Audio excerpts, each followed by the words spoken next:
For those of you from abroad and want to see some essences of Hunan in a short span, watch and be sure to bookmark this video. Our first stop is Fenghuang Ancient City in the Changsha region. The settlement rose to prominence largely due to Fenghuang-born writer Sun Chongwen. Though largely unknown outside of China, he was actually a favorite to win the 1988 Nobel Prize in Literature. Unluckily, he passed away early in the year before he could be given the award. This association with Sun Chongwen has brought not only fame, but also commercialization. Yeah, like the bars behind me. However, the site has retained enough of its authenticity to be added to the UNESCO World Cultural Heritage tentative list. As per info submitted to UNESCO by the State Administration of Cultural Heritage, documents date the area's settlement to Tang Dynasty, though indigenous Miao and others have long resided here. Due to centuries of frequent cultural interchanges, Miao here are historically more sinicized compared to raw Miao like those at Morong Miao Mountain Village. Built along steep mountain slopes, the village is crisscrossed by a maze of winding paths. We would have been lost if it weren't for our local Miao guide. Because of the mountainous and rocky terrain, mineral water here is abundant, but mineral content is so high, prolonged consumption could lead to problems like kidney stone. Fret not. Eons ago, the wise Miao have resolved this issue by so-called eating silver. They refined the metal with a time-tested herbal formula and then making silverware to boil water. Excessive minerals are reduced and the water purified. The release of silver ions is one of the key factors, and it is one mechanism employed by Chinese astronauts to purify recycled water in space. Of course, ancient Miao weren't familiar with modern science. They just called it killing the water's evil spirit.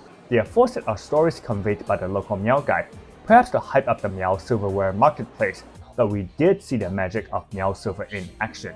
The Miao guide performed gua sha scraping on one of my clients using her silver bracelet. Yeah, the bracelet doubled as a medical instrument. She released unhealthy bodily matters in my client without the pain and bruises typical of this therapy. Even if you don't buy it, pun intended, do try the skewered cured pork. I had two. After a touristy, albeit traditional long table feast, we headed to the city of Zhangjiajie, renowned for numerous natural scenic attractions, most renowned of which include Zhangjiajie Grand Canyon in Cili County, here the Tianmen Mountain National Forest Park. There are several ways up and down Tianmen Mountain. I suggest ascending via the long cable car, as in Tianmenshan Cableway. The ride is simply epic. It combines both length and elevation, hauling for almost 7.5 kilometers and rising nearly 1,300 meters, not to mention the spectacular sights. The climb along precipitous cliffs is breathtaking. However, what I find truly unique is actually the start. You don't commonly get the chance to glide so close above an urban area, especially over railway tracks.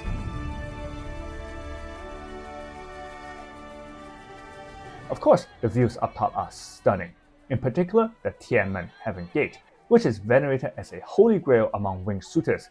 We first got to the top of Tianmen, including a not-so-scary walk on a glass floor, then took the escalator down to the archer's base. At that point, you have the option of walking down 999 steps or taking another escalator right to the plaza below. For me, the Tianmen Cave is Zhangjiajie's single most memorable view, but Zhangjiajie as a whole is most well known for Wulingyuan District's World Natural Heritage, the Wulingyuan Scenic and Historic Interest Area. Said scenic area consists of 4 main zones, including Zhangjiajie National Forest Park, the first national forest park in China, at the heart of which is an area called Yuanjiajie. This is Yuanjiajie. Most of you overseas might not have been here before, but you've probably seen something like this because these quartz sandstone pillars dubbed Zhangjiajie landform inspired James Cameron's Floating Rocks on Pandora. In Avatar, magnetic unobtainium is why the Hallelujah Mountains are suspended in mid-air. Perhaps not coincidentally, this idea might have derived from the geomagnetism of Yuanjiajie. I'm at the Yuanjiajie area of the Zhangjiajie scenic area. Supposedly this place has a unique magnetic field that has health benefits akin to magnetic therapy. And supposedly the magnetic field here is so strong, it interferes with the orientation mechanism of birds. That is why you don't really notice many birds around this place, which is sort of strange for a forest of this scale. It just adds another dimension of uniqueness to this one-of-a-kind scenic zone. To see this hallmark of Zhangjiajie, you could either take a 2-hour hike or pay a few bucks to ride the Bailong elevator, which is an experience in itself, and recognized by Guinness World Records in 2015 as the world's tallest outdoor lift. Another part of the Zhangjiajie National Forest Park is Jinbianxi, Golden Whip Stream. Come here for the water, cliffs, serenity, and monkeys. Don't carry plastic bags in your hands though, because monkeys will jump at them regardless if they contain food. All these areas together cover hundreds of square miles, and it takes days to cover them all in one go. Not to mention you'd likely overdose on sceneries, so you could use my itinerary as reference. As gorgeous as they are, enough with natural landscapes. Let's head to Hunan provincial capital Changsha to see its equally splendid urban scapes, just up after dark by colorful nightlife teeming with flashy lights and flavorful delights.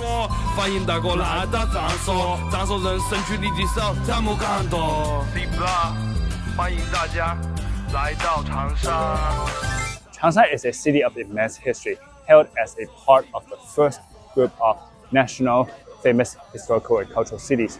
However, the metropolis we see today is rather new because the city was burnt down in 1938 as a way to stop the advancing Japanese. In modern history, Hunan province, including Changsha, is often cheered as a cradle of leaders. Take for instance one of Dr. Sun Yat-sen's most trusted and capable allies, Huang Xin. This Changsha thoroughfare is named in his honor.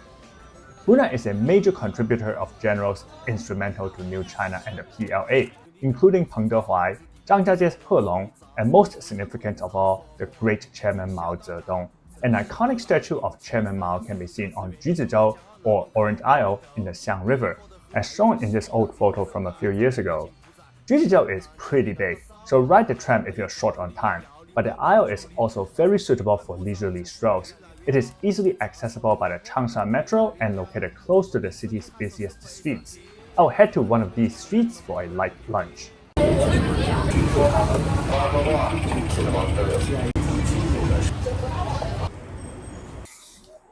I held off on the midnight snack last night so that I could enjoy stinky tofu without that sense of guilt. There are the black classic shops everywhere, but I had that last time I was in Changsha along with like 4 or 5 other brands. So I decided to try something new. This place, Guojia. Without other stinky tofus to compare, it's hard to judge whether this is as good as the others. But at least as far as I could remember, this is pretty decent. I know, yeah, memories play tricks, but still, haven't had authentic stinky tofu in quite a few years, so this is rather satisfactory. The heat in the stinky tofu is building up, so I'm switching to the Tang Baba, literally like sugar, oil, sticky rice ball to quell the heat. These are glutinous rice balls, deep fried to a crunch. It has a soft and gooey interior, and the outside is coated in sugar oil, hence the name. I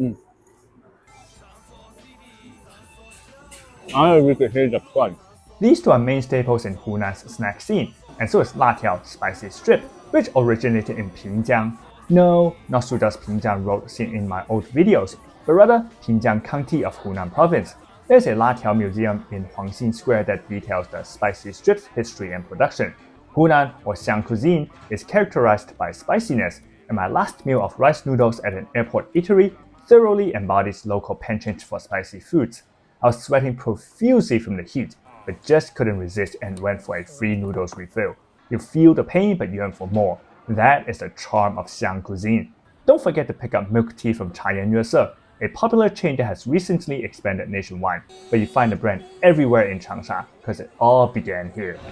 买一杯酱酱火，再见。